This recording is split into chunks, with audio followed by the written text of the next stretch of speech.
You've probably used chatbots, right? They're great for answering questions. But what's next? Well, today we're diving into what many people are calling the next giant leap for AI agents.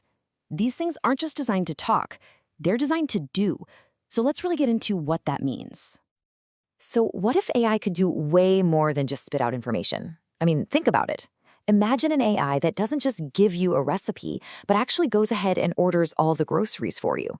Or if you're a developer, one that doesn't just flag a bug in your code, but writes the fix, tests it, and pushes it live. That's the core idea we're talking about with AI agents. It's this huge shift from just processing data to, well, to actually getting things done, all on their own. Okay, so what is it that makes something an agent and not just, a fancy piece of software? Let's get a really clear definition on the table. Okay, here's the textbook definition, but let's make it simple. The magic words here are perceive, reason, and execute. So unlike a chatbot that's just waiting for you to type something, an agent can actually perceive its environment. We're talking reading a website, checking a stock price, whatever. Then it reasons. It thinks through the steps needed to get a job done. And finally, it executes. It actually does the thing. It's all about autonomy. It's about action. Now, this whole idea of AI agents, it's not like it just popped up overnight. It's actually been evolving for decades. Way back in the 50s, you had these really simple systems that just followed rules someone wrote by hand. Then, by the 80s, they started learning from data. The real game changer, though, came in the 2010s with deep reinforcement learning. That's when we saw AIs teach themselves to master ridiculously complex games like Go. And that all leads us to right now. Today's agents are powered by large language models, LLMs, the same tech that runs things like ChatGPT. And that's giving them these absolutely mind-blowing new abilities to reason and plan. So the big question is, how do these things actually work? What's going on under the hood that makes them so powerful? Let's pop the hood and take a look inside the agent's mind. Okay, wow, this looks complicated. But don't worry, you don't need to understand every single box and arrow here. Think of this as a blueprint for the agent's brain. The key is to focus on that core engine right in the middle. See it? Everything really boils down to four main parts: memory, planning, tools, and action. That's the framework. That's the digital brain we're going to unpack. Let's break that down piece by piece. First, you've got memory. This is pretty straightforward. It's how the agent remembers what it's done and learns from it. Then there's planning, which is its ability to think ahead and create a strategy. Tools, this one is really cool. Think of these as the agent's superpowers.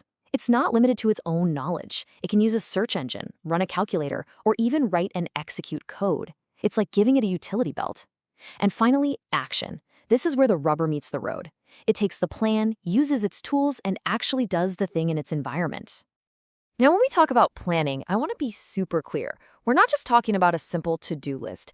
This is where things get really fascinating. Modern agents use a technique called chain of thought reasoning.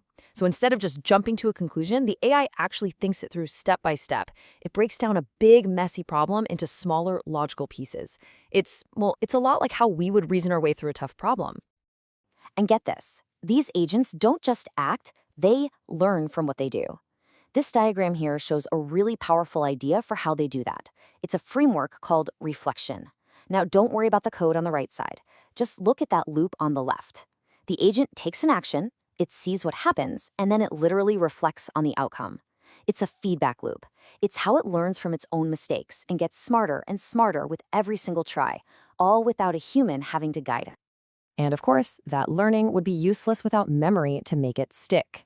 This map, again, looks complex, but the idea is simple. The agent is constantly pulling in information from its own past actions on the left and from the outside world on the right. It's not just a sponge, though. It has to manage all this info, deciding what's important enough to keep. This is what stops it from making the same dumb mistake over and over and lets it build up genuine expertise. All right, that's enough of the theory. The big question is, where is this stuff actually being used right now? Let's dive into the real-world applications that are already making waves across different industries. Let's start with healthcare, where the stakes are, incredibly high. We're seeing agents that can analyze x-rays and scans, helping doctors catch diseases earlier than ever. They're being used as virtual assistants to help patients keep track of their appointments and medications, and they're even showing up in the operating room, making robotic surgery more precise. This is serious, life-saving stuff. Now, let's switch gears to business. Here, it's all about speed and efficiency.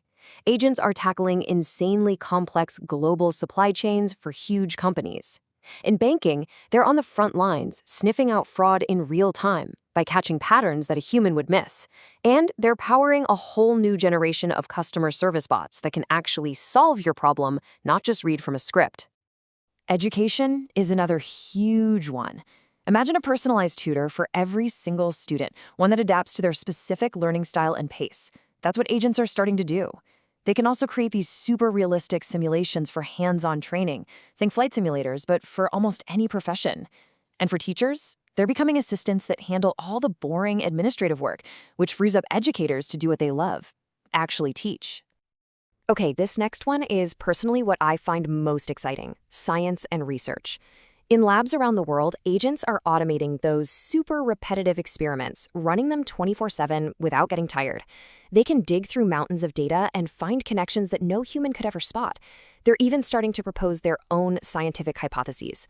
We're talking about the rise of the AI scientist, a true partner in discovery that could fundamentally accelerate the pace of human progress.